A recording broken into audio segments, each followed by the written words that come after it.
পাকিস্তানের একজন ডক্টর সাইদ, তিনি নতুন করে ক্যান্সারের উপরে গবেষণা করেছেন এবং এটা পত্রিকায়ও লেখা হয়েছে। তিনি ক্যান্সারের নতুন একটি বিষয়ের উপরে গবেষণা করেছেন এবং এই গবেষণার জন্য তাকে পুরস্কৃত করা হবে। এই জন্য তিনি নিজের দেশ ছেড়ে আরেকটি দেশে যেতে হবে। তিনি সেই দেশে যাওয়ার জন্য বিমানের টিকিট কাটলেন। তিনি তার জীবনে দোয়ার যে ফল, দোয়ার মাধ্যমে যে কি করে অসম্ভব সম্ভব হয় তার বাস্তবতা তিনি নিজ মুখে বলছেন যে আমি বিমানের টিকিট কাটলাম, বিমানে উঠলাম, মনে বড় আনন্দ। দীর্ঘদিনের গবেষণার পরে আজ আমি পুরস্কার পেতে চলছি।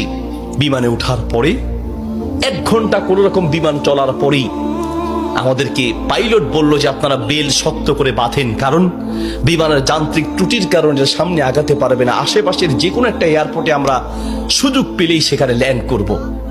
তিনি বললেন। কিছুক্ষণ পরেই বিমানটা ল্যান্ড করলো। আমি একেবারেই ভেঙে পড়লাম যে আহা, আমার বোধহয় যাওয়া হবে না।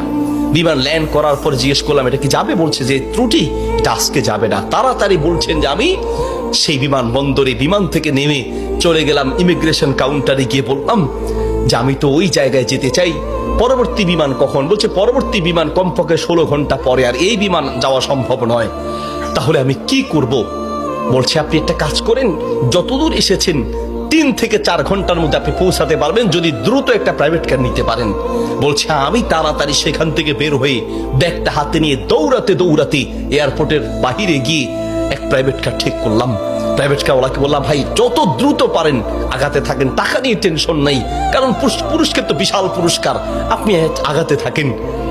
প্রাইভেট কার ড্রাইভার গাড়ি চালাচ্ছে তো চালাচ্ছে। তিনি বলেন মোটামুটি কিছুক্ষণ যাওয়ার পরে হঠাৎ বিশাল তুফান শুরু হলো। প্রচন্ড তুফান দেখে ড্রাইভার বলছে ভাই সামনে যাওয়া সম্ভব নয়। বলছে চেষ্টা করেন। বলছে দেখছেন কি অবস্থা, রাস্তাঘাট সব গাছ মালা ভেঙে রাস্তায় পড়ে আছে। যখন তুফান আরো প্রচন্ড বাড়তে লাগলো আমি অবশেষে নিরাশ হয়ে বললাম যে জীবন বাঁচানো দরকার, পুরস্কার দিয়ে কি হবে, নিজেই যদি মরে যাই থাক, পুরস্কার চিন্তা নাই, সামনে যাওয়ার দরকার নেই। আশেপাশে বাড়ি ঘর দেখলেই কোন একটা বাড়ির সামনে গিয়ে দাঁড়ান, বাড়িতে গিয়ে অন্তত নিজের জীবনটা বাঁচাই। একটা ঘর দেখতে পেলেন, ড্রাইভার সেই ঘরের সামনে গিয়ে দাঁড়ালেন, দরজায় নক করলেন। একজন বুড়ো মহিলা বের হয়ে দরজা খুললেন। বলছে বুড়িমা আমরা মেহমান বিপদে পড়েছি, বাহিরে তুফান চলছে, একটু আশ্রয় চাই, কোনো পুরুষ থাকলে বলেন। বলছে ভিতরে চলে আসেন, কোনো পুরুষ আমার ঘরে নাই, তবে আপনারা বসেন, নিশ্চিন্ত থাকেন, আমি আপনাদের মেহমানদারির ব্যবস্থা করি।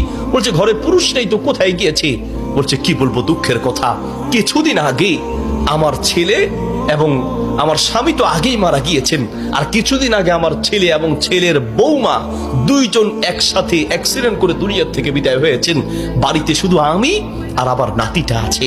বলছে আপনারা বসেন, একটু মেহমানদারি ব্যবস্থা করি। মেহমানদারি হিসেবে কিছু খাবার দিয়ে ডক্টর সাইদের সামনে দিলেন, আর বুড়িমা তিনি নামাজে দাঁড়ালেন।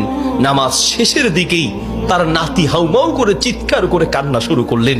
প্রথম থেকে কাঁদছেন অল্প আস্তে আস্তে, পরে প্রচন্ড চিৎকার।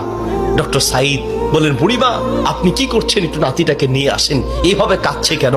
পরে নাতিটাকে কোলে করে নিয়ে আসলেন। ডক্টর সাইদ জিজ্ঞেস করলেন যে তার চেহারা পুরো নীল হয়ে আছে, তার কারণটা কি, ওর কি রোগ হয়েছে? বলছে ডাক্তার সাহেব কি বলবো দুঃখের কথা, আল্লাহ আমাকে পরীক্ষা করছেন। আমার স্বামী তো অনেক আগেই দুনিয়া থেকে বিদায় হয়েছে, আমার সম্বল ছিল আমার ছেলে, সেই ছেলেটাকে আল্লাহ নিলেন, ছেলের বৌমাকেও নিয়ে গেলেন। আমার এই নাতিটা কোন রকমে আমার কাছে ছিল, তাই সে যায় নাই, এই জন্য অ্যাক্সিডেন্ট করে তারা মারা গিয়েছে, কিন্তু ছেলেটা রয়ে গেল। এখন এই ছেলেটার একটা কঠিন মারাত্মক ক্যান্সার হয়েছে, যার চিকিৎসা আমাদের দেশে সম্ভব নয়। ডাক্তার সাইদ বলছে আপনি কি দেখিয়েছেন? বলছে হ্যাঁ, এটা নতুন ধরনের ক্যান্সার, এলাকায় যাকেই দেখাই সবাই একই কথা, আমাদের পক্ষে সম্ভব নয়। তো ডাক্তাররা কি পরামর্শ দিয়েছে? বলছে পাকিস্তানে যেতে। পাকিস্তানে একজন ডাক্তারের নাম বলেছে, তিনি এই নতুন রোগের, এই নতুন ক্যান্সার উপরে তিনি গবেষণা করেছেন, তার কাছে গেলে নাকি ভালো হবে। ডাক্তারের নাম বলেছে? বলছে নাম তো বলেছে, কিন্তু ঠিকানা তো কিচ্ছু জানা নাই। কিন্তু আমার বিশ্বাস, আমি প্রত্যেক নামাজের পরে এবং সেজদায় কি আল্লাহর কাছে দোয়া করি, কারণ আমার বিশ্বাস মানুষের পক্ষে অসম্ভব হতে পারে, আল্লাহর পক্ষে অসম্ভব বলতে কিচ্ছু নাই। আল্লাহু আকবার। আমি প্রতিদিন নিয়মিত আল্লাহর কাছে দোয়া করি, মালিক আমি তো সেই ডাক্তার হসপিটাল কিচ্ছু চিনি না, আমার পক্ষে চেনা সম্ভব নয়, তার কোনো ঠিকানাও কারো জানা নাই। তিনি নাকি পাকিস্তানের ডাক্তার। বুড়িমা বলেন তো সেই ডাক্তারের নাম কি? বলছে সেই ডাক্তারের নাম নাকি ডক্টর সাইদ, নতুন করে তিনি নাকি এই ক্যান্সার উপরে গবেষণা করেছেন। বলছে বুড়িমা কসম করে বলেন তো ডাক্তার সাইদের সাথেই আপনাকে দেখা করতে বলেছে? মহিলা বলছে ভাই আপনি মেহমান মানুষ, আমি কেন আপনার কাছে মিথ্যা বলতে যাব? ডাক্তার সাইদ তিনি নাকি নতুন করে ক্যান্সার উপরে গবেষণা করেছেন, আপনার বাড়ি কোথায়? ডাক্তার সাইদ বলল বুড়িমা আমি আপনাকে কসম করতে বলেছি এই জন্য যে আমি বড় অবাক হয়েছি, আল্লাহ যে বান্দার দোয়া কিভাবে কবুল করেন, আল্লাহ যে মানুষের দোয়া কিভাবে কবুল করেন, আমি এখন বুঝতে পেরেছি কেন আমার বিমান নষ্ট হয়েছে, আমি এখন বুঝতে পেরেছি কেন আমি প্রাইভেট কারে উঠেছি, আমি এখন বুঝতে পেরেছি কেন তুফান শুরু হয়েছে, আমি এখন বুঝতে পেরেছি লক্ষ লক্ষ বাড়ি ঘর থাকতে কোথাও না গিয়ে আপনার বাড়িতে কেন এসেছি, আমি এখন বুঝতে পেরেছি আল্লাহ বান্দার দোয়া কিভাবে কবুল করে। বুড়িমা আপনি যেই ডাক্তার সাইদের জন্য দোয়া করছেন সেই ডাক্তার সাইদের কাছে পাকিস্তানে যেতে হবে না, টেনে টেনে তাকে আপনার বাড়িতে নিয়ে এসেছেন, আমি ডাক্তার সাইদ আপনার বাড়িতে উপস্থিত আছি। আল্লাহু আকবার। প্রিয় ভাইয়ের আমার, আসা আন তাকরাহু শাইআন ওয়া হুয়া খায়রুল লাকুম ওয়া আসা আন তুহিব্বু শাইআন ওয়া হুয়া শাররুল লাকুম। আল্লাহ বলে বান্দা শোনো, আমরা অনেক সময় দোয়া করতে গিয়ে আমরা অলসতা পেশ করি, অথবা অচেতন হয়ে যাই, অথবা দোয়া করার ক্ষেত্রে আমাদের ইয়াকিন থাকে না। কারণ হুজুর কত দোয়া করছি, কত বলছি আল্লাহর কাছে, কই না হুজুর আল্লাহ তো শুনে নাই, ঠিক না?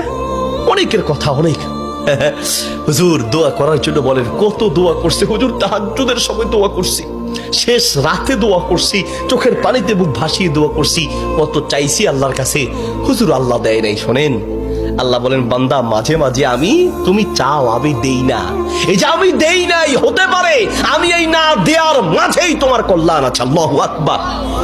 আমরা জানি না, হতে পারে ওই যে আল্লাহ দেয় নাই সেটার মধ্যেই আপনার জন্য কল্যাণ দিয়েছি। এই জন্য দোয়া করবেন, পান বা না পান দোয়া করে যাবেন।